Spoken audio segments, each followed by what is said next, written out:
Coke, Sumathi വളവ്, director Vishnu Sasi Shankar, writer മലയാളത്തിലെ പ്രശസ്ത തിരക്കഥാകൃത്തായിട്ടുള്ള അഭിലാഷ് പിള്ളൈ. ഇവർ മുൻപ് ഒരുമിച്ച് ചെയ്തിട്ടുള്ള സിനിമയാണ് മാളികപ്പുറം. ഈ സിനിമ നിർമ്മിച്ചിരിക്കുന്നത് ശ്രീ ഗോകുലം ഗോപാലൻ. അതുപോലെ തന്നെ വാട്ടർമാൻ, വെള്ളം മനുഷ്യൻ, Murali Kunnampurath. Director of photography Shankar PV. Night scenes ഒക്കെ നന്നായിട്ടുണ്ട്. എസ്പെഷ്യലി ഫോറസ്റ്റിനകത്തുള്ള കുറേ സീൻസ് ഒക്കെ ഉണ്ട്, നൈറ്റിലെടുത്തുള്ള കുറേ സീൻസ്, അതൊക്കെ നന്നായിട്ടുണ്ടായിരുന്നു. ഷഫീഖ് മുഹമ്മദ് അലിയാണ് എഡിറ്റിംഗ്. ഈ സിനിമയുടെ ഒരു കാലഘട്ടം പീരീഡ് എന്ന് പറയുന്നത് 1993 ആ സമയമാണ്. സ്വാഭാവികമായിട്ടും ആ പീരീഡ് പിടിക്കണം. ഒരുപാട് സെറ്റ് ആവശ്യമായിട്ട് വരും, ഡിസൈൻ ആവശ്യമായിട്ട് വരും, പ്രൊഡക്ഷൻ ഡിസൈനകത്ത് ആർട്ട് വർക്ക്. അജയ് മാങ്ങാറാണ് ചെയ്തിരിക്കുന്നത്. പക്ഷേ പ്രശ്നങ്ങളുണ്ട്, ഞാൻ വിശദമായി പറയാം. സിനിമയുടെ ഓപ്പണിംഗ് സീൻ എന്ന് പറയുന്നത് 1969 കുളത്തൂപ്പുഴ ഏതോ ഒരു കാട്. അപ്പോൾ ഈ പ്രേതപ്പടങ്ങളുടെയൊക്കെ ഒരു സെറ്റിംഗ് അറിയാലോ. ആദ്യം എന്തെങ്കിലുമൊക്കെ ഒരു ഇൻസിഡൻസ് കാണിക്കും, അത് കണക്ട് ചെയ്തിട്ടാണ് പ്രസൻറ്റ് ടൈമിലേക്ക് വരിക. ടിപ്പിക്കൽ പരിപാടിയാണ്. മലദൈവം, കാട്, പിന്നെ കുറച്ച് കുന്തം, കുറച്ച് ആൾക്കാർ, എന്തൊക്കെ തമിഴൊക്കെ പറയുന്നു. ആ സീനിൽ അഭിനയിച്ചിരിക്കുന്നത് മറ്റേ ജസ്നിയ ജയദീഷ്, അതുപോലെ തന്നെ മാമൻ. അവരുടെ കൂടെ ഡാൻസ് കളിക്കുന്ന മാമനല്ല, ഇത് സിനിമയ്ക്കകത്തുള്ള കഥാപാത്രത്തിൻ്റെ മാമൻ, RDXലെ വില്ലൻ. അവർ തമ്മിൽ കുറച്ച് കോൺവെർസേഷൻസും പരിപാടിയൊക്കെ കഴിഞ്ഞിട്ട് പിന്നെ ടൈറ്റിലേക്ക് പോവാം. ടൈറ്റിൽ നന്നായിരുന്നു. അത് കഴിഞ്ഞിട്ട് പിന്നെ ഈ സിനിമ നടക്കുന്ന പ്രസൻറ്റ് ടൈമിലേക്ക് വരുവാണ്. ഞാൻ നേരത്തെ പറഞ്ഞില്ല 1993 കൃത്യമായി പറയാൻ കാരണം ഇവരത് സൂചിപ്പിച്ചിരിക്കുന്ന മണിച്ചിത്രത്താഴ് ഇറങ്ങിയ വർഷം എന്നുള്ള നിലയ്ക്കാണ് 1993. അതിൻ്റെ അനൗൺസ്മെൻറ്റും ടാക്കീസും ആ ഒരു കാലഘട്ടം. അവിടെ പിന്നെ നമ്മുടെ സൈജു കുറുപ്പ് വരുന്നു. പുള്ളി ആസ് യൂഷ്വൽ ഒരു പാവം ഫോറസ്റ്റ് ഓഫീസർ, ഒരു നിഷ്കു, ഒരു അയ്യോ പാവം. പിന്നെ ഒരുപാട് കഥാപാത്രങ്ങൾ ഈ സിനിമയ്ക്കകത്തുണ്ട്. ഈ നാട്ടുകാർ മൊത്തം കാസ്റ്റ് ചെയ്തിട്ടേക്കുക. ജൂനിയർ ആർട്ടിസ്റ്റുകളെന്ന് പോലും പറയാൻ പറ്റില്ല. എല്ലാം അഭിനയിക്കുന്ന ആളുകൾ, സീരിയൽ നടന്മാർ, പിന്നെ പല ആളുകളുണ്ട്. ടയർ 3 അങ്ങനെ ടയർ 4 ഉള്ള നടന്മാർ, അങ്ങനെ കുറേ പേര്, നടന്മാർ, അങ്ങനെ കുറേ പേരെ കുത്തി നിറച്ചിട്ടുള്ള ഒരു സിനിമയാണിത്. മനോജ് കെയു ഉണ്ട്. പുള്ളി ആസ് യൂഷ്വൽ മിക്ക സിനിമകളുടെ പുള്ളിയുടെ കഥാപാത്രത്തിന് ഒരു ബേജാറ്, ടെൻഷൻ, ഭയങ്കര റെസ്ലെസ് ആയിട്ടുള്ള കഥാപാത്രമായിരിക്കും. പുള്ളിക്ക് കഞ്ഞി കുടിക്കാൻ പോലും സമാധാനം കിട്ടുന്നില്ല പറഞ്ഞിട്ട് പുള്ളി ഇങ്ങനെ വെപ്പാളപ്പെട്ട് നടക്കുക. മിനു സിജോ സ്ഥിരം വീട്ടമ്മ. പിന്നെ അഗെയിൻ മാളികപ്പുറം ടീം.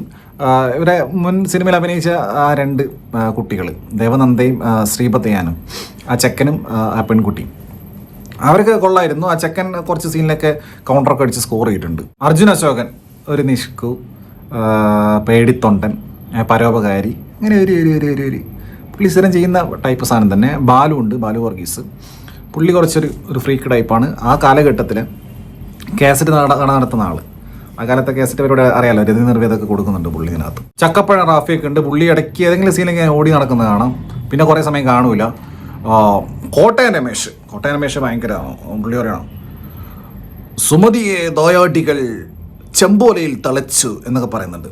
പിന്നെ നന്ദു ഉണ്ട്, ഒരു ഭയങ്കര ഒരു തറവാട്ടിയായിട്ടുള്ള ഒരു അച്ഛൻ, ക്ലീൻ ഷേവ് ചെയ്തിട്ട് അദ്ദേഹത്തിൻ്റെ മോനായിട്ട് ശ്രീത് രവി, നന്ദുവിൻ്റെ മോളായിട്ട് മാളവിക മനോജ്. അവരാണ് കഥാനായിക എന്ന് പറയാൻ സാധിക്കും. കഥാനായകൻ അർജുൻ അശോകൻ. ഇവർ തമ്മിൽ ലവും പരിപാടിയൊക്കെ ഉണ്ട്.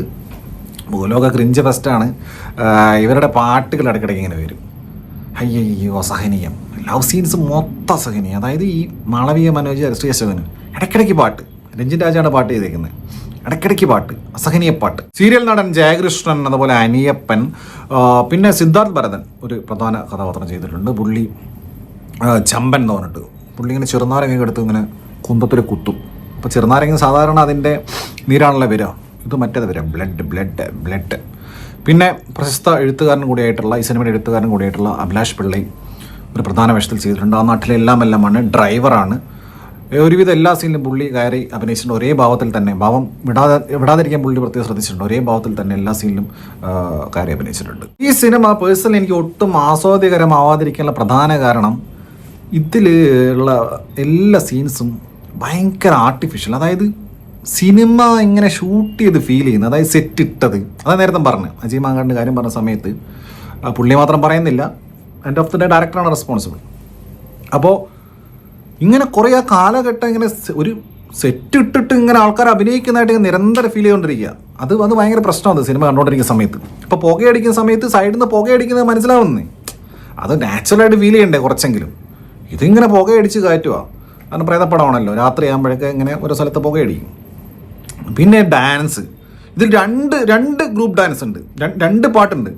ഈ നേരത്തെ പറഞ്ഞ വെറുപ്പിക്കൽ പ്രേമപ്പാട്ടുകൾ കൂടാതെ 2 ഡാൻസ് കളിക്കാൻ വേണ്ടി പാട്ട്. ഒരു ഉത്സവ പറമ്പെന്ന് ഒരു കല്യാണം വീട്ടിൽ നിന്നൊക്കെ ഇവരെല്ലാവരും കൂടെ ഡാൻസ് കളിക്കുക. അർജുൻ അശോകനും ബാലും എല്ലാം കൂടെ ഡാൻസ് കളിക്കുക. എന്തെന്നാ നമ്മൾ സ്റ്റെപ്പ് പഠിച്ചിട്ട്, നിങ്ങൾ സ്റ്റെപ്പ് പഠിച്ചിട്ട് ഒരു ഫ്ലാഷ് മോബൊക്കെ കാണൂലേ, അതുപോലെ അല്ല സിനിമയായിട്ട് ഇഴുകിച്ചേർന്ന് ആ ഒരു കോണ്ടെക്സ്റ്റിൽ ആ ഒരു സന്ദർഭത്തിൽ സിനിമാറ്റിക് ആയിട്ടല്ല ഇത് കാണുന്നത്. റിയലിസ്റ്റിക് ആണെന്ന് പറയുന്നില്ല, സിനിമാറ്റിക് ആയിട്ട് ഫീൽ ചെയ്യുന്നുണ്ട്. ഇത് ഫ്ലാഷ് മോബ് കാണുമ്പോഴാണ് എനിക്ക് ഫീൽ ചെയ്തിട്ടുള്ളത്. പിന്നെ നിന്ന നിൽപ്പിലൊക്കെ മാസ് ഉണ്ടാക്കാൻ നോക്കുക. വെറുതെ ഒരു എന്തെങ്കിലും ഒരു എലവേഷൻ ഒന്നുമില്ല, നിന്ന നിൽപ്പിൽ മാസ്. അതും പിന്നെ അരസി അശോകൻ്റെ മോനെയൊക്കെ വെച്ചിട്ട്. അരസി അശോകൻ്റെ മോൻ നമ്മുടെ മുകേഷിൻ്റെ മോനെ അടിക്കുന്ന ഒരു സീനുണ്ട് ഒരു കല്യാണ പന്തലിൽ വെച്ചിട്ട്. അടിച്ചിട്ട് ചോറൊക്കെ പറ്റും. മുകേഷിൻ്റെ മോൻ ശ്രാവൺ മുകേഷ്, എൻ്റെ പൊന്നോ നെപ്പോ കിഡ്സിൻ്റെ ഒരു അവസ്ഥകളെ പുള്ളി അഭിനയിക്കുന്ന പോട്ടെ നോക്കുക. ഡയലോഗ് എന്തൊരു ആർട്ടിഫിഷ്യൽ നമ്മൾ നദ്രണ്ട ഗണ്ടകളല്ല, അത് ഇതിലും ഭേദം തോന്നിപ്പോൾ. അതായത് പുള്ളിയാണ് ഇതിലെ മെയിൻ വില്ലൻ തന്നെ. എന്നിട്ട് പുള്ളി ഇങ്ങനെ അതാ എന്തൊക്കെയോ അഭിനയിക്കുക, വേറെ എന്തൊക്കെയോ രീതിയിൽ ഡയലോഗ്, എന്തോ മോഡുലേഷൻ ഡയലോഗ് പറയാം. നായകൻ കൈവീശി അടിച്ചിട്ട് ആള് മാറിയിട്ട് നായികയുടെ മോന്തയ്ക്ക് കൊള്ളുക, കഴുത്ത് തിരിഞ്ഞു പോവുക, പെട്ടലി ഉളുക്കുക, കഴുത്തിന് മറ്റേ ബെൽറ്റ് ഇടുക, മറ്റേ കൊച്ചിന് ഫമീശമാതാവ് ഇട്ട പോലെ. അതൊക്കെയാണ് കോമഡി. പിന്നെ ഒരു നാട്ടിലെ എല്ലാ ആളുകളും എപ്പോഴും സുമതി സുമതി സുമതി സുമതി സുമതി സുമതി സുമതി സുമതി ഇത് തന്നെ പറഞ്ഞുകൊണ്ടിരിക്കുക. ഇവർക്ക് ജോലിക്ക് മുമ്പുണ്ട്, ഇവർക്ക് വേറെ പണിയില്ലേ, ഇവർക്ക് കുടുംബം നോക്കണ്ടേ, ഇവരെ കാര്യങ്ങൾ നടത്തണ്ടേ. സുമതി ഓക്കെ, സുമതി ഉണ്ട്, വളവുണ്ട്, സമ്മതിച്ച്. അത് വിചാരിച്ചിട്ട് ഇങ്ങനെ നാട്ടിൽ ഒരു പ്രേതപ്പടം നമ്മൾക്ക് എഴുതാം, നമുക്ക് അത് കാണാം, അതിൽ പ്രശ്നമൊന്നുമില്ല. പക്ഷെ ഇവർക്ക് വേറെ പണിയില്ല, എന്നാണ് ചോദിക്കുന്നത്. എപ്പോഴും സുമതി. ഇങ്ങനെയൊക്കെ ചിന്തിക്കാൻ കാരണം ഫുള്ളി ആർട്ടിഫിഷ്യൽ. വരുന്ന ആർട്ടിസ്റ്റുകളും പോകുന്ന ആർട്ടിസ്റ്റുകളൊക്കെ വന്നിട്ട് ഇങ്ങനെ പറഞ്ഞുകൊണ്ടിരിക്കുക സുമതി സുമതി. ബോബി കുര്യനുണ്ട് ഈ സിനിമയിൽ SI ആയിട്ട്. ബോബി കുര്യൻ എന്ന് പറഞ്ഞാൽ നമ്മുടെ പണിയിലെ ഡേവി. ആ പുള്ളി നന്നായി ചെയ്തിട്ടുണ്ട്. പുള്ളിയുടെ സൗണ്ടൊക്കെ അങ്ങനെ റഫാണ്. പുള്ളി നന്നായി ചെയ്തിട്ടുണ്ട്. പുള്ളിയുടെ ഒരു കോമഡി ഉണ്ട്. സുമതി എവിടെ ചോദിക്കുമ്പം സജി കുറുപ്പിന് ചോദിക്കുക സുമതി എവിടെ. അപ്പോൾ സുമതി വളവ് അങ്ങോട്ടാണ്. അപ്പോൾ പുള്ളി അങ്ങോട്ട് പോകുന്ന വഴി ചോദിക്കുക സുമതിയെ കിട്ടുമോ എന്ന്. മനസ്സിലായില്ലേ? അങ്ങനത്തെ സീന് ബോബി കുര്യനുണ്ടായിരുന്നു. ഗീതി സംഗീതമുണ്ട്. നിജം എന്നൊക്കെ പറയണ്ടേ, കണ്ടതെല്ലാം പോയി അവസാനം നിജം. ആ നിജം. പിന്നെ എടുത്തു പറയേണ്ടത് എനിക്ക് വളരെ വളരെ ഇഷ്ടപ്പെട്ടത് ഗോകുൽ സുരേഷ് ഗോപിയുടെ മുറിച്ച മുറി, പഴയ സുരേഷ് ഗോപിയുടെ ആ സൗണ്ട്, ആ ബോഡി ലാംഗ്വേജ് കുറച്ചുകൂടെ ചബ്ബിയാണ്, but still is very charming. അദ്ദേഹത്തെ സ്ക്രീനിൽ കാണുമ്പോൾ ഭയങ്കര ഒരു പോസിറ്റിവിറ്റി, ഭയങ്കര സുഖം അദ്ദേഹത്തെ കണ്ടുകൊണ്ടിരിക്കാം. എനിക്കിതിനകത്ത് ഗോകുൽ സുരേഷിനെ നന്നായിട്ട് ഇഷ്ടപ്പെട്ടു. പിന്നെ ലോകത്തെല്ലാ പ്രേതങ്ങൾക്കും ഒരേ കഥയാണ്. അതായത് എങ്ങനെയാണ് പ്രേതങ്ങൾ ഉണ്ടാവുന്നതെന്ന് വെച്ച് കഴിഞ്ഞാൽ, അവരുടെ കഥ ഉണ്ടാവുന്നതെന്ന് വെച്ച് കഴിഞ്ഞാൽ അവരെ പണ്ട് വല്ലതും ചെയ്തിട്ടുണ്ട്, ആരെങ്കിലും ദ്രോഹിച്ചിട്ടുണ്ടാവും. അപ്പോൾ പ്രതികാരം ചെയ്യുക എന്നുള്ളതാണ് പ്രേതങ്ങളുടെ പ്രാഥമികമായിട്ടുള്ള ആവശ്യം. അപ്പോൾ അത് തന്നെയാണ് ഇവിടെ സംഭവിക്കുന്നത്. കഥയിൽ കാര്യമൊന്നുമില്ല. പക്ഷെ ഒരു പേടി തോന്നിയില്ല. മറ്റേ ഇതിൽ പറയുന്നില്ല ലാലേട്ടൻ എന്തൊക്കെ കാണിച്ചിട്ടും ഒന്നും തോന്നില്ല. എന്തൊക്കെയോ കാണിക്കാൻ ശ്രമിക്കുന്നുണ്ട് ഇതിൽ. പിന്നെ ഇൻ്റർവെല്ലിന് തൊട്ട് മുൻപ് ഒരു സീനുണ്ട് കാട്ടിൽ വെച്ചിട്ട്, കുറച്ചൊരു ലോങ് സീക്വൻസാണ്. അത് അത്യാവശ്യം നന്നായിട്ട് എടുത്തിട്ടുണ്ട്. ഇദ്ദേഹം ഈ വിഷ്ണു ശശിശങ്കർ മാളികപ്പുറത്തിലും ഈ നൈറ്റ് സീനും കാട്ടിലെ സീനസൊക്കെ നന്നായിട്ട് എടുത്തിട്ടുണ്ടായിരുന്നു. അപ്പോൾ ആ സീന് നന്നായിട്ട് എടുത്തിട്ടുണ്ട്. അപ്പോൾ ആ സീനിൽ മനോജ് KUവിൻ്റെ ഒരു ഡയലോഗുണ്ട്. എല്ലാവരും ഇങ്ങനെ പേടിച്ചോടി ഇങ്ങനെ ചാടുകയൊക്കെ ചെയ്യാം. മോളെ നീ എവിടെയാ, നിനക്ക് പ്രസവിക്കൊന്നും വേണ്ടേ, അത് ചോദിച്ചതോടുകൂടി ആ സീൻ മനോജ് KU തൂക്കി. അതായത് വളരെ സീരിയസ് ആയിട്ടുള്ള സീനകത്ത് ഇയാൾ ചോദിക്കുന്ന ഡയലോഗാണ്. ചിരിച്ചിട്ട് പഴയകാല നടി ശിവത ഇതിലൊരു ക്യാരക്ടർ ആയിട്ടുണ്ട്. പിന്നെ ഇൻ്റർവെല്ലിന് ശേഷം വീണ്ടും ഞാൻ പറഞ്ഞില്ല നേരത്തെ പറഞ്ഞ പോലത്തെ ഈ ലവ് ട്രാക്ക് വെറുപ്പിക്കലും, പിന്നെ ഫുള്ള് ഒരു മൊത്തത്തിൽ എന്തൊക്കെയോ ഇങ്ങനെ ഫസ്റ്റ് ഹാഫിനേക്കാളും വല്ലാതെ ഡൗൺ ആയിട്ടാണ് സിനിമ പോയിക്കൊണ്ടിരുന്നത്. അതാണ് അധോഗതി ഞാൻ പറഞ്ഞു. അങ്ങ് വന്നിങ്ങനെ ഗ്രാഫ് താഴേക്ക് പോയി അവസാനമായപ്പോഴേക്കും ഒരു 1990s സിനിമകളിൽ, ഇത് 1990s കഥ നടക്കുന്നത് വെച്ചിട്ട് ആണെന്ന് തോന്നുന്നു. 1990s സിനിമകൾ പോലെ ഒരു കല്യാണ വീടും അവിടെ നിന്ന് പെണ്ണും 2 കുടുംബക്കാർ അതൊക്കെ ആയിട്ട് ഒരു അങ്ങനെ സിറ്റുവേഷനൊക്കെ ആയിട്ട് എന്തൊക്കെയോ കാണിച്ചങ്ങ് നിർത്തുന്ന ഒരു സിനിമ.